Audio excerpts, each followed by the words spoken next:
하나님의 말씀은 역대상 19장 1절로 시작합니다. 우리가 창세기부터 계시록까지 1189장의 말씀들을 대하다 보면 그 말씀에 주는 하나님의 메시지들이 다 다릅니다.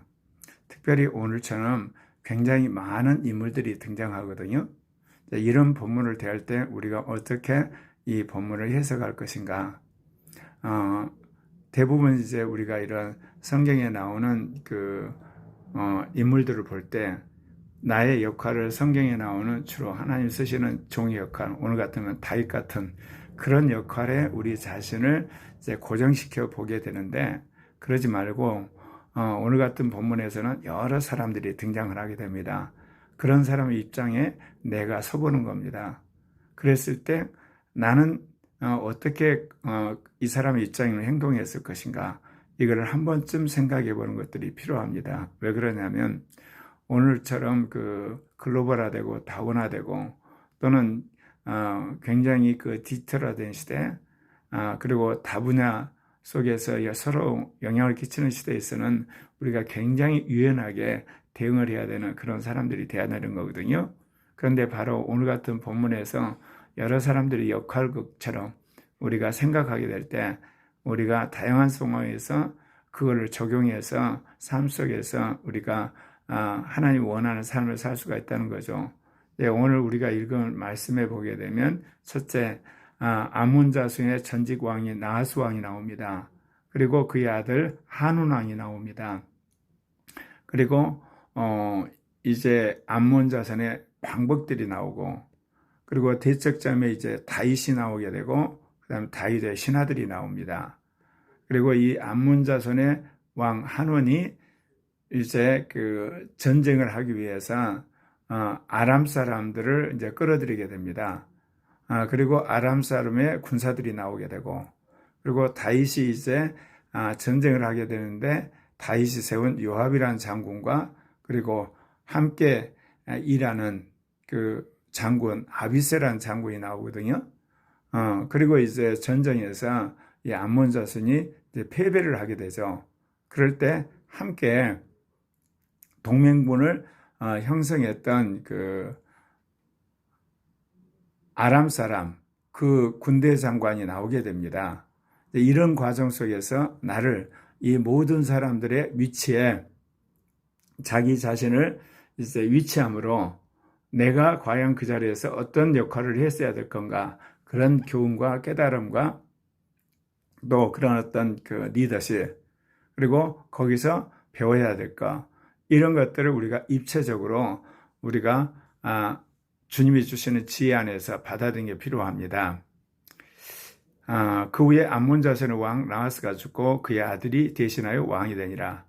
지금 역대상 18장에서 다윗이 하나님과 함께함으로 주변의 여러 민족들을 복속시켜서 그들로부터 조공을 받았다는 이야기가 나옵니다.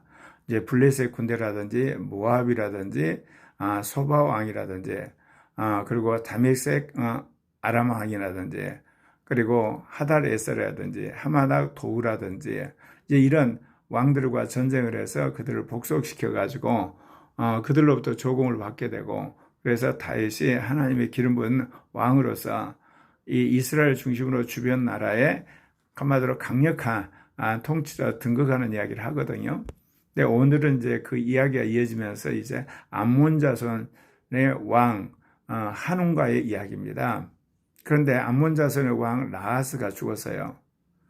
그의 아들 한운이 왕이 되었는데 그 전에 다윗과 이 암몬 자손의 왕 나하스와의 관계가 좋았습니다. 그런데 이제 한운이 왕이 되었는데요. 이제 한운이 이제 왕이 되는데 이 다윗은 그의 아버지 선친 나하스 왕을 생각해서 조문사절을 보냅니다. 오늘 말씀에 보면 나하스가 전에 내게 호의를 베풀었으니 이제 내가 그의 아들 한운에게 호의를 베풀려 하고 사절들을 보내서 그의 아버지 죽음을 문상하게 하니라. 자, 그랬을 때 이 한운이 어떻게 이 문상하러 온 사절들을 받아들일 것인가? 그냥 그가 호의로 받아들였으면 아무 문제가 되지 않습니다. 근데 다윗의 신하들이 암몬 자손의 땅에 이르렀을 때 암몬 자손의 방백들이 이 다윗이 보낸 사제들에 대해서 의심의 눈초리로 부정적인 이야기를 해버리는 겁니다. 뭐라고 이야기하냐면 다윗이 조문사주를 보낸 것이 왕의 부친을 존경함인 줄 여기시나이까? 그러면서 정반대로 생각하죠. 그의 신하들이 왕에게 나온 것이 이 땅을 엿보고 정탐하여 전복시키자 함이 아니니까 하는지라. 정말 지혜로운 왕이었다면 이 나하스 왕의 아들인 한운 왕이 다윗이 보낸 조문들이 만약에 신하들이 말한 것처럼 땅을 엿보고 정탐하러 온 것이라면 이제 거꾸로 자기도 신하들이나 또는 정탐꾼을 다윗에게 보내서 한마디로 역으로 그거를 검증하는 절차를 밟아야 되거든요. 그런데 전혀 그거 없이 암몬 자손의 방백들이 하는 말을 그대로 받아들이게 됩니다. 그러니까 한운 왕이 다윗이 보낸 신하들을 어떻게 대우합니까? 수염을 깎고 그 의복을 보기 중간까지 다 잘라가지고 아주 치욕적으로 그들을 대우할 뿐만 아니라 그대로 내버려버립니다. 이제 그런 소식을 어떤 사람이 다윗에게 보고를 합니다. 그리고 신하들은 너무나 부끄러워서 이제 다윗을 맞으러 올 수가 없죠. 그러니까 다윗 왕이 그들을 배려해서 수염이 다 자라고 그리고 모든 것들이 이제 갖춰질 때까지 여리고에 있다가 돌아오라고 이야기합니다. 한 번의 실수가 한 나라를 재앙으로 몰고 가는 겁니다. 특별히 이게 대통령이라든지 이런 국회의원이라든지 판사라든지 이제 오늘날 같으면 이제 재벌의 회장 같은 또는 대학교 총장이라든지 담임 목사라든지 또는 어떤 그 방송국 사장이라든지 또는 어떤 운동의 어떤 그 클럽의 단장 같은 사람들은 정말 결정을 할 때 여러 사람들의 의견을 들어야 됩니다. 특별히 그 사람이 크리스찬이라 그러면 말할 필요 없이 중요한 일일수록 계속해서 하나님 음성을 들어야 되거든요. 제가 이제 대학 시절에 아르바이트를 했댔는데 아르바이트 했던 집에 학생의 아버지가 정치인 출신인데 그 정치인 길을 그만두고 그 사람이 이제 반도체 세일을 하는 사람이었어요. 근데 얼마나 이게 지혜로우냐면 이분이 자기가 정치학을 전공했기 때문에 이 반도체에 전혀 몰라요. 그런데도 불구하고 그가 중요한 어떤 그 사업에 투자를 하기 위해서는 아침마다 아내와 더불어서 하나님 앞에 새벽 예배를 드리는 걸 제가 봤어요. 그리고 이제 그가 지혜롭게 이제 바이를 만나러 갈 때 이 밑에 있는 기술자한테 핵심적인 이야기를 딱 듣고 가서 바이어를 만나면 자기 이야기 절대 하지 않죠. 그러면 전문가인 그쪽에서 이야기를 쭉 하게 되면 핵심적인 요점만 딱 이야기를 하면 상대방이 오해를 하는 거예요. 이 반도체 전문가인 줄 알고. 그래서 거래를 성사시킨 이야기를 제가 들은 적이 있거든요. 이제 이게 바로 한편에서는 자기가 하는 일의 핵심을 파악하게 되고 그리고 자기가 반도체를 전공하지 않았기 때문에 상대방 바이어가 반도체에 대해서 이야기를 다 하도록 하고 그리고 그 사람 마음 움직여달라고 하나님께 간절히 새벽마다 기도하는 그래서 이제 그가 중소기업인데 승승장구한 걸 보게 되었거든요. 근데 오늘 이 암몬 자손 라하스 왕의 아들인 한운 왕은 이건 정반대로 행동을 하게 되죠. 다윗이 보낸 조문사절을 정탐꾼으로 완전히 매도를 해가지고 수염을 깎고 그야말로 볼기 중간 그 옷을 짝짝 찢어가지고 완전히 창피를 주고 모욕을 줘서 보내버리잖아요. 그러려면 그가 이런 생각을 했으면 다윗이 이제 쳐들 걸 생각해서 그 다음 어떻게 그 전쟁을 할 건가 준비를 해야 되잖아요. 그냥 아무 준비 없이 다윗 사절을 이렇게 모욕으로 보낸 거예요. 그러니까 다윗이 도저히 이대로 있을 수가 없지 않습니까? 예. 그러니까 이제 다윗이 이제 군대를 몰고 쳐들어올 게 뻔하니까 그때서야 이 한운 왕이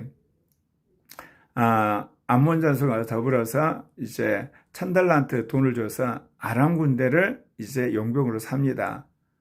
그래서 아람의 나가람과 아람 아가와 소바에 보내가지고 병구와 마병을 사요.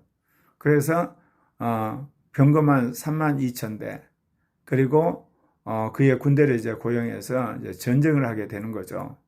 근데 여기서 보면 다윗이 이 말을 듣고 백전노장인 요압과 그리고 함께 일할 아비새를 보냅니다. 그런데 다윗이 세운 이 요압 장군이 굉장히 지혜로운 사람이에요.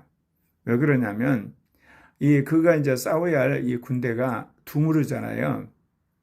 한쪽은 암몬 자손이고 한쪽은 여기 보게 되면 이제 그 아람 사람이잖아요. 근데 그 암몬 자손과 아람 사람이 이 이스라엘 군대를 양쪽에서 포위를 한 상황이 돼요. 그러니까 이제 요압이 뭐라고 그러냐면 그의 아우 아비새에게 이제 군대를 두 개로 나눠서 그의 아우 아비새 수하에 사람들을 보내가지고 이제 그 암몬을 대하게 하고 자신은 군대를 이끌고 여기 보면 아람 사람을 이제 상대하게 되거든요. 그러면서 뭐라고 이야기하냐면 아비새에게 만일 아람 사람이 나보다 강하면 너가 나를 돕고 그 다음에 암몬 자손이 너보다 강하면 내가 너를 도우리라. 그래서 양쪽에서 포위한 그 군대 지휘관이 요압과 이 아비새로 나눠서 전투를 하게 됩니다. 그러면서 이 요압이 무슨 이야기를 하냐면요. 열왕기상 19장 13절에 너는 힘을 내라. 우리가 우리 백성과 우리 하나님의 성읍들을 위하여 힘을 내자. 여호와께서 선히 여기시는 대로 행하시기를 원하노라. 단순히 두 사람이 지략을 내서 요압이 한 군대를 이끌고 아비새가 한 군대를 이끌어서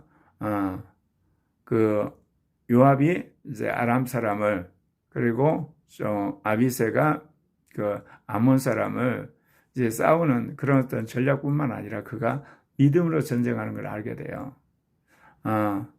하나님이 우리 백성과 우리 성읍들 위해서 힘을 내지 않겠느냐. 하나님께서 선히 여기신 대로 행하기를 원한다. 믿음으로 전쟁을 하니까 놀라운 일이 벌어지게 되죠. 그건 다름 아니라 요압과 그 군대가 싸우러 나가니까 아람 사람들이 도망을 가버려요. 아람 사람이 도망가니까 이제 아비새 앞에 있는 암몬 자손 도망가 버립니다. 그래서 이 전투에 승리해서 요압이 예루살렘으로 돌아오죠. 근데 아람 사람이 생각하기에 이스라엘 앞에서 패한 걸 보고 이제 또다시 사신을 보냅니다. 그래서 아람 사람을 불러내니 하다데셀의 군대 장관 소박이 또 군대를 이끌고 오는 거예요. 그러니까 다윗이 이제 온 이스라엘을 메워서 요단강을 거서 아람 사람에게 이제 가서 진을 치는 겁니다. 그래서 아람 사람과 이 다윗이 싸움을 해요. 여기서도 이스라엘이 아람 사람을 이기게 되는 거죠. 그래서 다윗이 아람 병거 7,000대의 군사와 보병 4만 명을 죽이고 군대 지휘관 소박까지 죽여요. 그런데 여기서 이제 우리가 알 수 있는 하다데스의 부하들이 패한 것을 보고 뭐라고 그러냐? 다윗과 화친하는 거예요. 그래서 그 이후부터는 이 아람 사람이 원래 자신들과 싸우기를 요청했던 암몬 자손과 이 동맹을 끊었다는 이야기가 나옵니다. 그러니까 못 모르고 이 암몬 왕이 자신들에게 여러 가지 돈을 보내주고 그래서 용병으로 그들이 전쟁으로 왔는데 양거푸 이 다윗과 이스라엘 군대의 싸움에서 지니까 이제 아람 사람이 암몬 자손과 관계를 끊고 화친을 청했다는 걸 알 수가 있게 됩니다. 그러니까 이 조그만 이 전쟁 상황이지만 여기에 수많은 사람이 등장하지 않습니까? 등장하는 이들이 결코 그 어떤 역할들이 단순하지 않죠.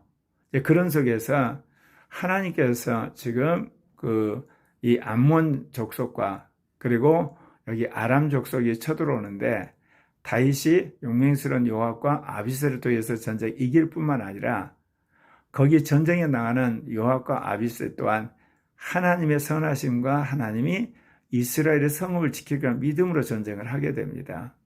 특별히 제가 오늘 여러분들이 하고 싶은 것은 못 모르고 여기 암몬 사람의 어떤 돈을 받고 용봉으로 함께 끌려나갔던 아람 사람들이 전쟁에서 패배한 걸 알고 다윗과 화친을 청했다는 겁니다.